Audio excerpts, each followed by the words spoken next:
In this episode of Man vs. Marriage, what the heck are you thinking about all the time? I mean, really? I got some questions. The podcast. How good do you want your life to be? It's truly about becoming the best version of yourself that's possible.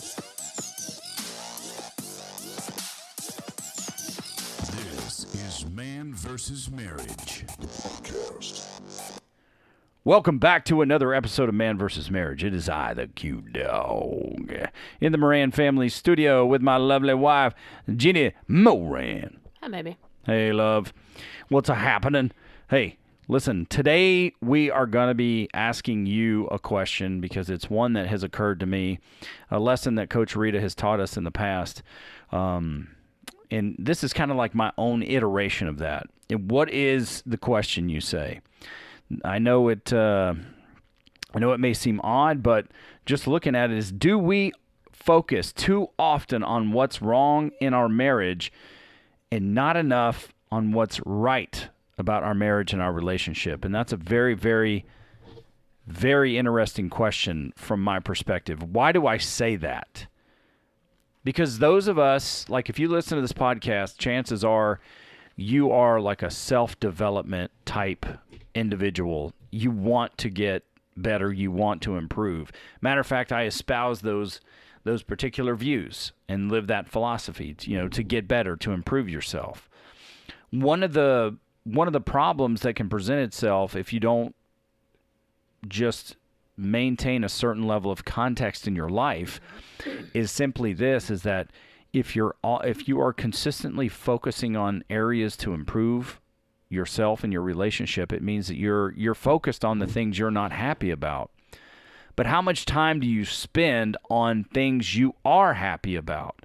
How much time do you take to celebrate the really good things and do some kind of gratitude exercise for what is good in your marriage? Because I'm telling you, if there's anything that I've learned, obviously I want to improve a few particular areas in my marriage. I want some improvement, period. Well, a while back we heard, I want to say it was Ed Milet, I might be wrong, but it was like, if you're focused on self-improvement and you're not, appreciative of what you have, or you're not bringing your spouse along with you and doing something to keep connected, you're going to outgrow them and they're not going to come along for the ride. And then you're not going to realize what you did. It's not bad that you're improving yourself, but your spouse is the other half of you. If you're not improving and continuing to bring the other half along in this journey, you're going to give up quite a bit. They're going to feel left out. Yeah, and I don't disagree with you there. The part of this I'm looking at is to say, if you're constantly in growth and fix mode, chances are you're not taking the time in gratitude mode that you need to. Well, if you're constantly worried about fixing and changing, then you're not okay with yourself. Well, yeah, of course. And you're constantly picking yourself apart. We have this conversation with Mo all the time. It's like, if you keep saying, I can't do this and I can't do this and I can't do this, it doesn't matter how much work you're putting into it. You're not going to do those things because that's what you're putting out. And it frustrates her because, like, look at all the hours of work you're putting in. Look at all the exercise you're doing. Look at all the X, Y, and Z that you're doing. If you would just put a little bit of approval and appreciation into what you're doing and give yourself the grace to say, hey, I've done this. I'm doing well here. I've made improvement. Things would go better for you. But because you're so focused on what's not perfect, you're never going to feel like you're accomplishing anything. And I agree with you there on many levels. And one of the things that best illustrates this for me, and this has been, another 13 or 14-year journey of mine, is that, there was a time in my life where I was well over 300 pounds, much closer to 400, if not 400 pounds, than I was closer to 300 pounds. And I'm not that anymore. Right now I'm like, woohoo. Yeah. Right now I'm dancing right around, say, like 244, 243, 244, somewhere in there. I'm adding muscle too. So, Yes, you are. yes, I am. But I'll look at myself in the mirror and I'll still see that 400-pound guy. Or I'll look at myself in the mirror and I'll say, yeah, this is good, but this is still wrong. So what I'm doing is just not good enough. So I'll look at myself. I know I'm not where I want to be, and I have that goal for where I want to be. And I'll start getting diminishing returns because I'm not giving myself the credit that is due to say, look, you're not this anymore. And there is a fine line to dance there, because if you get too comfortable, you'll regress. But if you don't take time to engage in gratitude, then you will, all the enjoyment of where you are and what life has to offer will just pass you by. Well, and you also have to look, using the example of your weight, you may not be seeing the results the way you think you should be seeing the results. It doesn't mean you're not getting them. You know, we talked about this yesterday. It's like, if you might not see the numbers going down, but your clothes fit differently. You know, you have more energy. You feel better. There are different things that are improving, but because you're not seeing the improvement where you think you should be seeing it, you kind of negate it and you start trying to figure out, okay, what can I make better? It's the same thing in a marriage. Using one of the emails that we received, and, you know, he's trying to do these little things for his wife for appreciation and words of encouragement, but he's not getting the response he's expecting. It's like, okay, but your lunch was made. You know, she spent time with you for quiet time, which doesn't normally happen. Things are changing in the routine and the schedule. What if she's doing things her way to show you she appreciates this, and it's not your way? Maybe you're expecting something and that's not how she's showing the appreciation. But if you guys don't look at where the things are going right, and you're constantly looking at, it's not the result I'm looking for, or it's not exactly the way I planned it, or it's not changing in a rapid enough manner, and you just keep hammering at it, you're going to lose the good stuff that you have. Yeah, you will be so hyper-focused on what needs to be fixed that it will be hard to take any pleasure in what is good. Well, imagine what it's going to do to your spouse. If you were doing things for me and I wasn't responding the way you expected me to, and you just kept bringing it back that, you know, I'm doing these things, but you're not responding, or you're not giving me what I'm expecting, that's going to take a toll on your spouse, because I'm trying to give you what I know to give you, and it's not what you want. And then when I try to give you what you want, I may not be doing it right, because that's not how I feel I'm supposed to be responding to something. Well, and that's where I think the exercise that we'll do here, you know, shortly on this particular podcast, this is where I think it's like a gateway to something that's better. Because what I'm not saying is don't look at things in your life that need to be addressed and address them, because you really do. You just don't kick the crap out of them where it's the only thing you're focusing on. Well, and if I had to push back on that a little bit, I would say know the moment you're in. There are some times in your life where you need to make immediate change, and it needs to be for the better, and you need to be hyper-focused on it, and you need to push all in this particular mode, whatever that mode is. But you have to kind of reconcile within yourself that you have these discussions and start to build this kind of relationship and communication with your spouse to check in and say, hey, you know, you're going to ask how your heart is. How is this going? You when you go to sit down and talk about these things, like Jeannie and I will here in a few minutes, you want to be able to find out, you know, is what you appreciate about your relationship, is that a place where you and your spouse connect? Or maybe you and your wife are talking, and maybe you just open her eyes up, or she opens your eyes up to say, oh, I didn't really even think about that. And yeah, that is something I truly appreciate. Well, if we both love this about our relationship, let's take time to do more of whatever that is. Yeah. And start watering those seeds and growing that side. Now, the underlying reason that I am putting this particular podcast out is because I had an aha moment with all of the downloads that are going. Like, I look at the downloads to say, okay, what do the people need? And there's a lot of marriage help. There's struggling marriage. And I'm naming these particular podcasts based on what Jeannie and I will go through, what our listeners will go through. And I kind of construct the titles based on that. And then, do the SEO so it's able to be located by the most amount of people. And when I'm seeing pretty consistently, somebody comes and they download, like a new listener will download, and it's not just the latest episode, but it's anything that says help and relationship. Mm-hmm.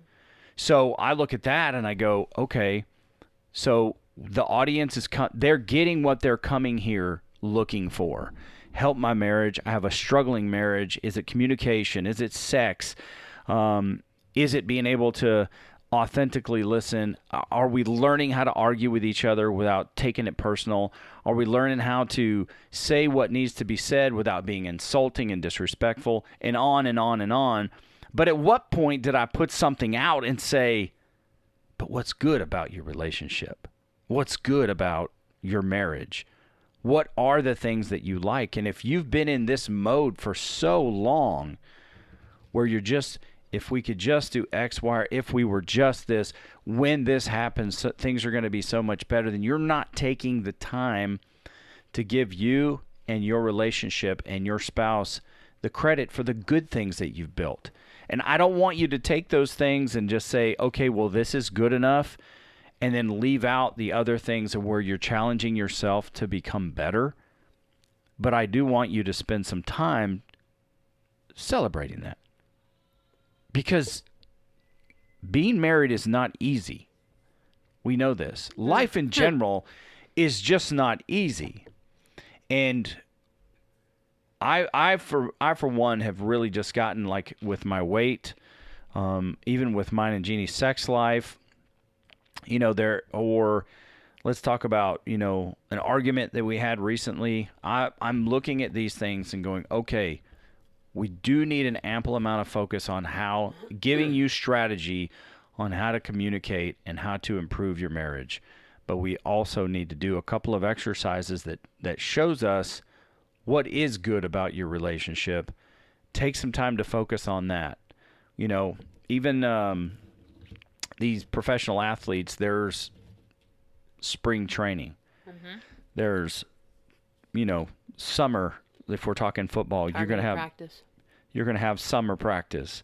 Then what that does is that leads up to the season. And each time as they go through and they win a game, they go back and they review the film. A lot of times you're looking at, hey, we did this right, let's do it again. Also, hey, you screwed this up. This is what is important for you to fix so that you can get better. When we face another team, or in this case, another situation like this, we will know how to block and we'll know how to tackle. We'll know what the scheme is against this particular defense. We'll know down and distance. If it's 3rd and 5, the play is different if it's 3rd and 7. And so you learn those strategies by reviewing. Now, when you win the game, there's what, my favorite coach calls the 24-hour rule. I know other people use it. I try to use it myself, but it's building in time, whether it's for appreciation or disappointment. And then once that particular amount of time is over, you get right back to work. Mm-hmm. And that's what we want to do. So do this exercise, figure this thing out with Jeannie and I. What are 3 or 4 things that are right about your relationship? And ask your spouse, honey, I did it, you did it. So for you, what are 3 or 4 things if you were able to come up with them? The things that are right, we make each other a priority. We stick to our non-negotiables, which allows us to be certain and not to be shaken by insecurities or outside influence. Our sex life is important to both of us, and we make it a priority to meet those needs on a regular basis and to explore new things, not leave it closed to just a mundane situation. and we dream together. The clouds are no longer scary because we've both learned how to look forward and not feel like the other person is taken off without us. Yeah, and you know what? That is something I'm going to write down because we do that now.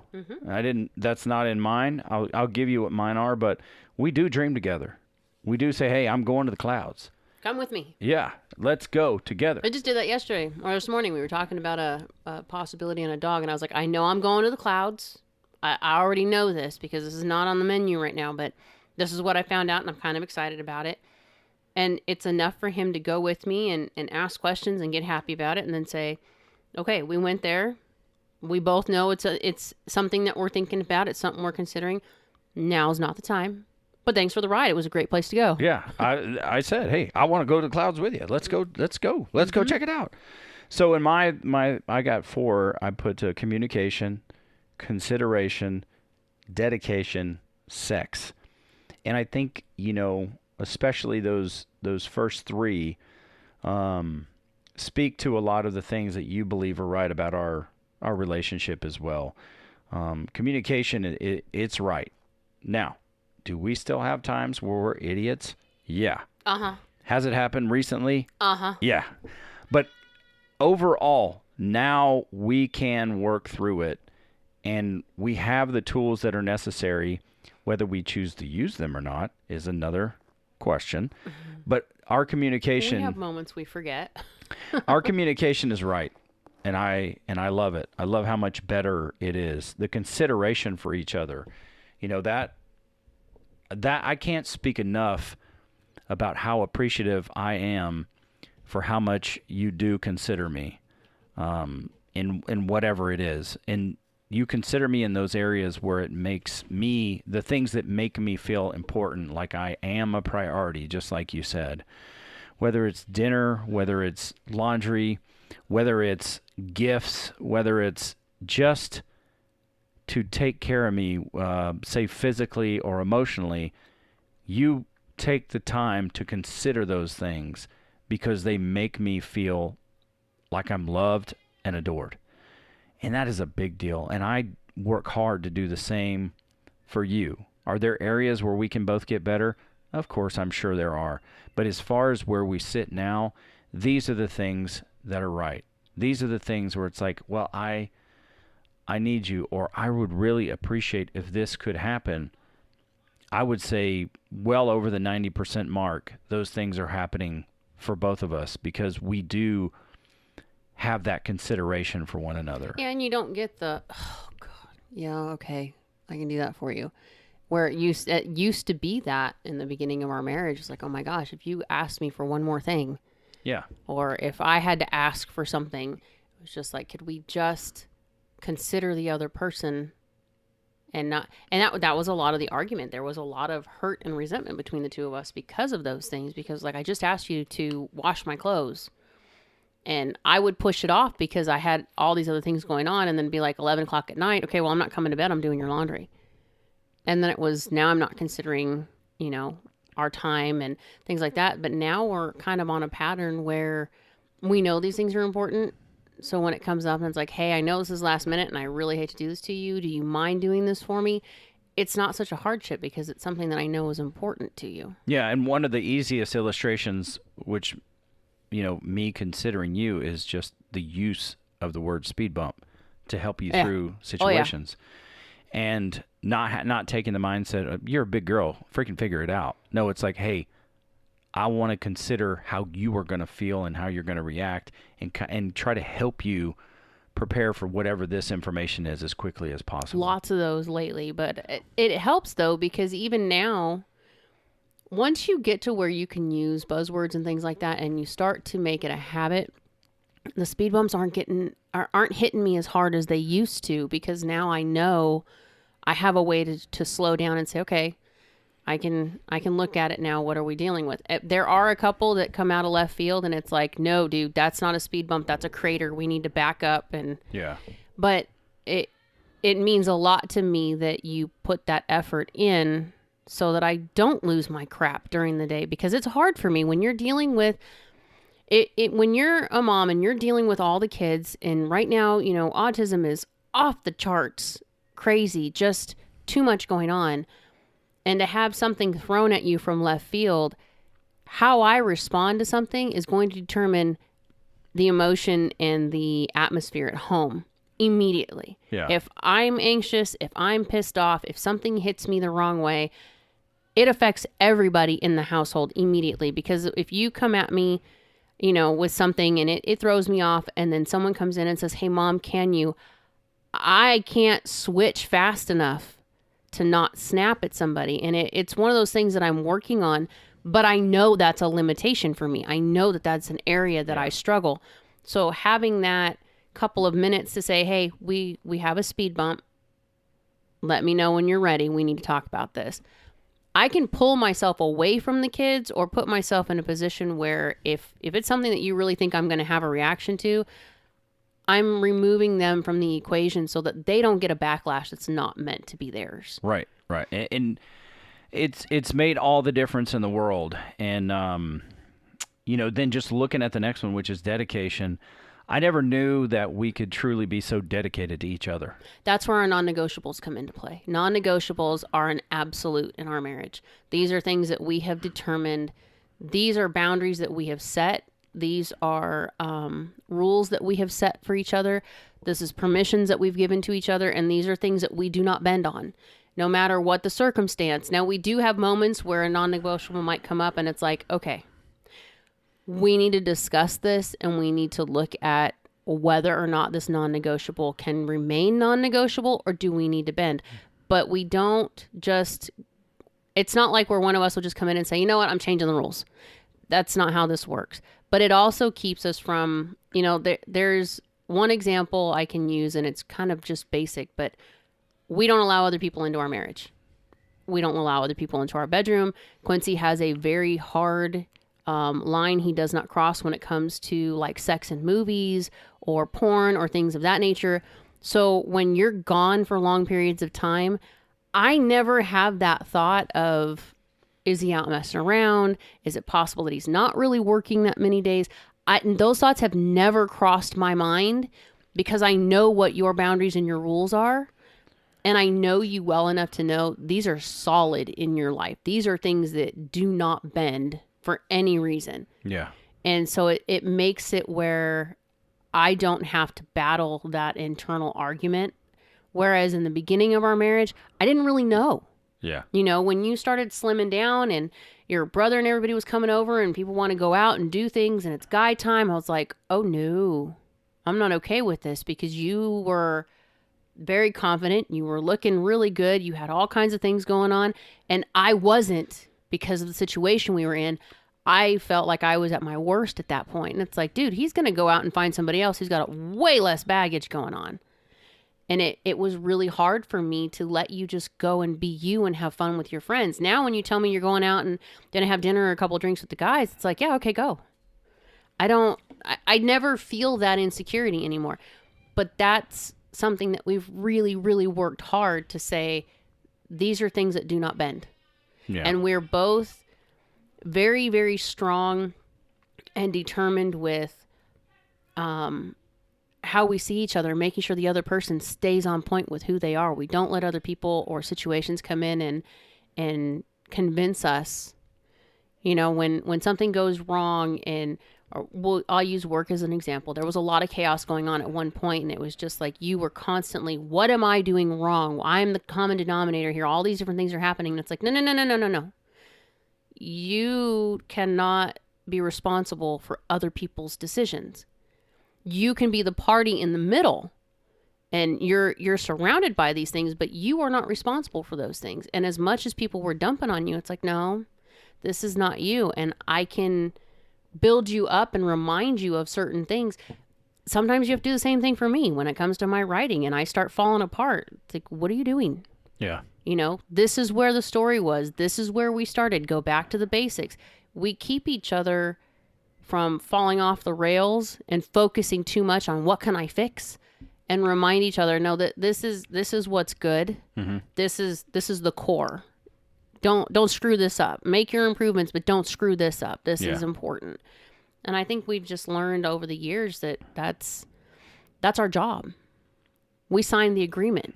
Yeah. And took it really serious. And, there's some things that you just cannot develop without experience. It takes time. Yeah. It just takes time. Practice. Right. And, I've probably never felt that you have to this point, and this is a cumulative, this is not just like in this moment only, but especially during the time of when I had to go under the knife, you blew me away with how much you were dedicated to me. And I was extremely vulnerable in a lot of those times. And your dedication to me just really, really blew me away. And, if there ever was, which you really don't have to worry because women do not flirt with me anyway. You're so full of crap, you just don't notice it. I'm telling you. Your daughters catch on to it. So, yeah. Go ahead. Okay. Well, that's not what I'd call flirting, but I've long said, even before my surgeries and whatnot, that I can't fathom. It's pain that I could not imagine myself putting you through. Because that's a level of betrayal for me that I just can't go there. But it's like, how could I, as you talk about all this is, in your mindset then is it being baggage? This is not baggage. This is things that you and I have created together. These are it's not baggage. It's part of my life that I love deeply. Yeah, but I wasn't mentally in the right place back then. Yeah. I was a lot to handle, and I knew that. I just didn't know how to get out of it. Yeah. Well, you've always been a lot to handle. Yeah. Always. No, I'm telling you, you've always been a lot to handle, but I wanted to handle it. And I don't mean that in a negative way, because when I first met you, you put on this I'm a tough girl persona. And for some people, it was intimidating. And I was never intimidated by it. I loved it. But I was able to see through whatever this thing was. I was able to see through into your heart somehow. God only knows how I was able to see how. And you were a lot to handle because you were a rebel. And I was like, I need whatever this girl has, I need. And I'm talking far beyond, body, sex, etc. It's like, I wish I could live out loud like this girl does. And then, the last piece of that after dedication, and I think all these kind of pour into the culmination or the climax word, which is sex, because we have never in our life been more open to experiencing new things with our bodies as we are now. True. And our connection continues to get deeper. The other night you sent me a text and it's like, you've never vocalized this particular thing. And I was like, well, that's new. So let me take it a step further and say, what does this look like? Yeah. ABC, what do you want? Because I'm game to provide that for you. And I don't know if we could have done that 5 years ago. Even breached the topic. As far as our sex life goes, who knows? 5 or 6 or 7 years ago, would we have even gotten the Liberator pillow? I don't know. I have no idea. Damn, I wish we would have known it 12 years ago. Me too. That would have made that would have made things a lot easier. It sure would have. It would have made, surviving this 400-pound body, whatever it was, But with that being said, the next part of this exercise is, what are a couple of things that still need work? And I know we both have them. So what did you write down? Money is one that we need to find a common ground on. And although our communication is really well on point, I think we still have this. I know I do. And I think you do too, especially with everything that's been going on lately. We have this thing where it's like, well, we don't want to put any extra stress, or we don't want to address something because maybe it's not that big of a deal right now. It can be addressed later. And we let stuff kind of get shoved to the wayside. And sometimes that's a good thing because it might not be anything. And sometimes it's like it comes back and it slaps us in the face. And I'm thinking, damn, I wish we should have done this when it happened. We should have talked about it. But again, it's finding a balance because you're driving a lot, you're gone a lot. We've got late nights going on when you're not home. I don't sleep. I work when you're not here because it's just easier to get stuff done when the kids don't need me. And, if you don't need me at night and you're not here, I can get stuff done and I don't feel like I'm missing my to-do list. But then when you are home and, things go back to normal, it's like, things are really good right now. Do I really want to throw this hiccup out there when we don't get to see each other for a couple of days? Or, it's a balance that we haven't quite mastered. And I think it's also one of those things where you and I have to learn to decide, is this really something that needs to be messed with? Or is this something that, maybe I'm looking at this all wrong? So we really need a new buzzword, not to be like goofy about it, but we need a new buzzword that says, I've got something heavy to talk about. Is it a good time or you got too much? Almost like the rain check word when it comes to sex. The hard part with that, though, is we've got to have some ground rules on it, which you and I, I'm sure, will have to discuss beyond the podcast, because there are times where we'll say, now is not a good time to talk about this, but I have something to say, and it's just like, okay, cool. But if it's a heavy situation and there's no communication beyond that just to stop it, now you're letting, the other person's thoughts kind of run away with them. And fair. That can be... That's very fair. That can be a really crappy situation because you don't know where their mind is going to go. I'm sure we'll get into that when we go into the next episode. But those are the things that... We've been doing this for how long? I mean, we've been married going into our 24th year. 23rd. Are we really? I thought it was 24 this year. I'm adding time. I'm sorry. You dummy. Don't ask.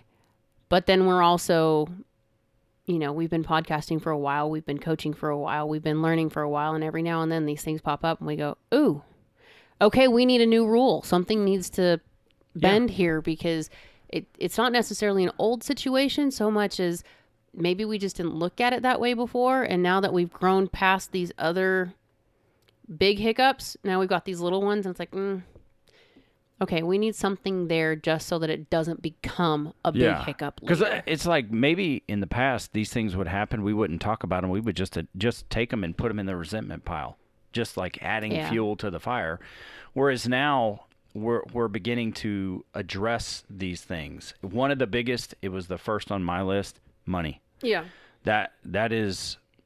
I at some point we'll probably have to get a third party in on that. We're moving, so Coach Rita won't be able to probably do it unless we do it virtually.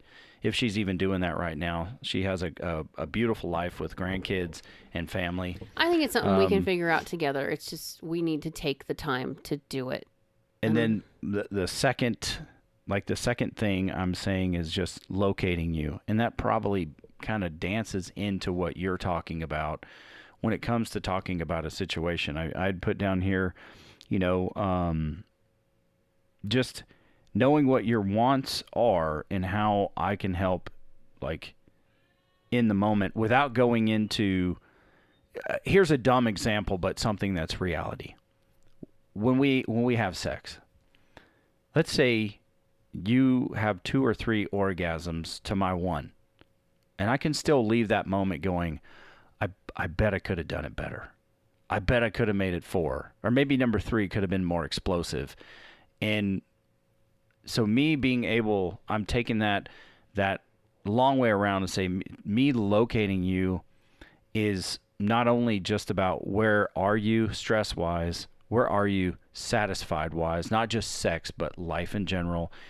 Being able to locate you to know that your needs are getting met and that you feel like a priority because it is important for me. And that's one I'm still struggling with, especially now, because when there's so much going on, my needs change, my wants change, but sometimes because there is so much, I don't know how to put it out there. It's like, this is not a normal need for me. And I suck at asking for help. I absolutely hate asking for help. So it's hard for me to, like when we were talking before about the move, Quincy and I sat down and we had a conversation, and, love language is one of those things that we always talk about. We always push. And it's not necessarily that your core love language changes, but circumstances can make them bend. Sometimes they flip, you know. Well, it's this. It's maybe the core of them don't change, but they get reprioritized based on the where circumstance. you are. And that was one of those things that we had talked about. And it was like when we first started, I think it was probably like beginning of March when we were like, okay, full steam ahead. This is happening. We were already in the process, but now it was like all these things had clicked into place. So now we are like balls to the wall, X amount of weeks, and we're going.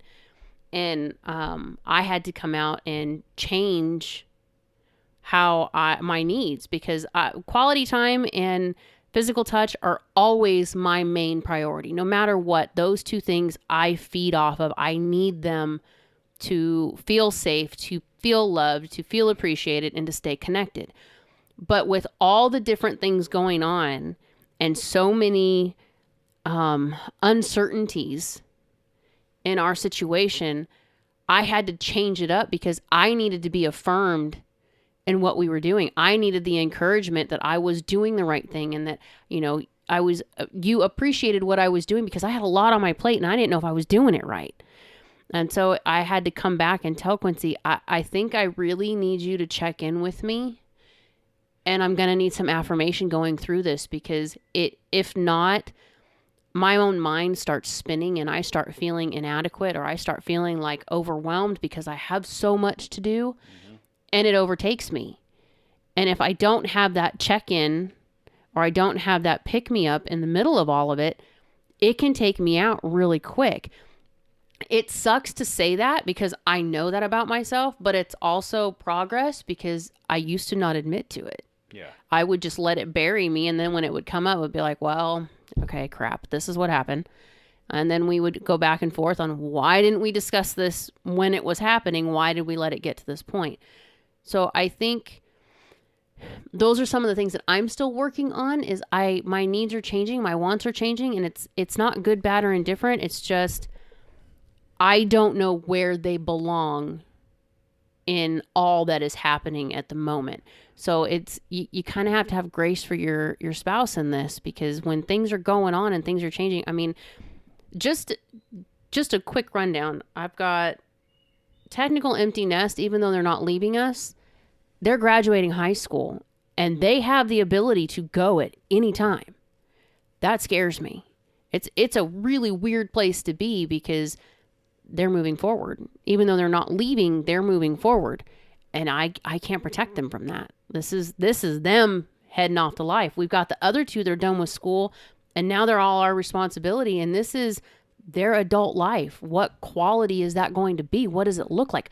I still don't know. We're still trying to put those pieces together. Yeah. You know, we have our younger ones are coming into second and third year of high school, and they're making big plans, and they're trying to move on to jobs and, you know, sports and different things that they want to do. And it's like, okay, I'm the taxi cab. So I am now responsible for moving these parts everywhere they need to go for all these new adventures in life. And your job is different now. And so it's like 1 week we know what's happening, and the next week we might not, until we get solidified in where we're going and all the changes that are happening. It's like playing that, what is that kids game with all the little shapes? You put the timer on and you got to try to get them out before they all explode. That's kind of what everything feels like right now for me. Yeah. And so being able to say, hey, what do you need? I mean, Quincy can tell you, if he was to come out and say, what do you need from me? I can stop on a dime and stand there and look stupid because I have no idea what to say right now.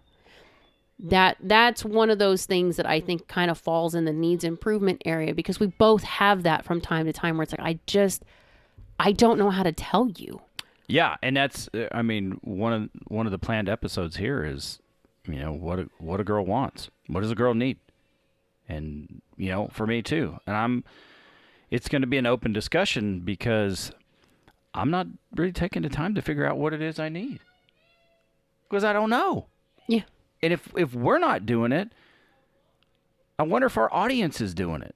I think that one for us is going to have to be a little more, once things are settled, we can actually get an idea. Because That's one of the things I think I'm looking forward to the most in this big change for us and moving is everything's a clean slate. Everything is starting over, from job placement to schools to house to stories to everything is a complete clean slate. So if you really want to look at it, I'm looking at, okay, when we get there and we unload the truck, we get everything into the respective rooms, we need to go to the clouds.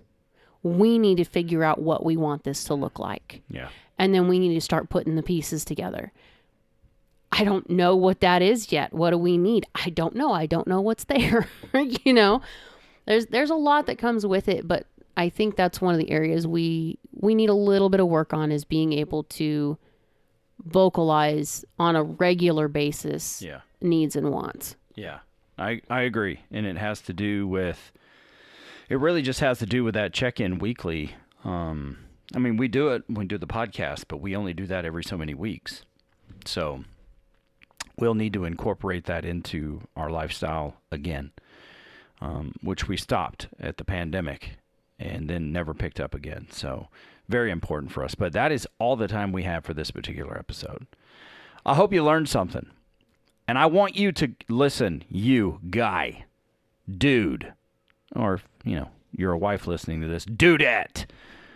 Do this exercise and report back to us. I'm commissioning you to do the exercise and let us know how it goes. You've got the email addresses. So jump on it. It's easy. It's really easy. QUINCY, Quincy at MVSMpodcast.com. Send me your exercises and how they went so that we know you are making some progress. If the first one gets ugly, that's okay, because we can clean it up and we can keep moving forward. Do the exercise. Celebrate the places in your relationship that are right. Put some emphasis on those, and then you can make a plan around what the things that you want to improve. That is all the time we have. Don't forget to go and handle a 5-star rating for your old buddy Quincy on the Man vs. Marriage podcast on whatever platform you listen to us on. And then make sure to use the email address. And that is it for this episode. She is Jeannie Moran. I'm Quincy Moran, and this is Man vs. Marriage. The podcast. How good do you want your life to be? You gotta live on purpose, for a purpose. It's truly about becoming the best version of yourself that's possible. This is Man vs. Marriage, the podcast.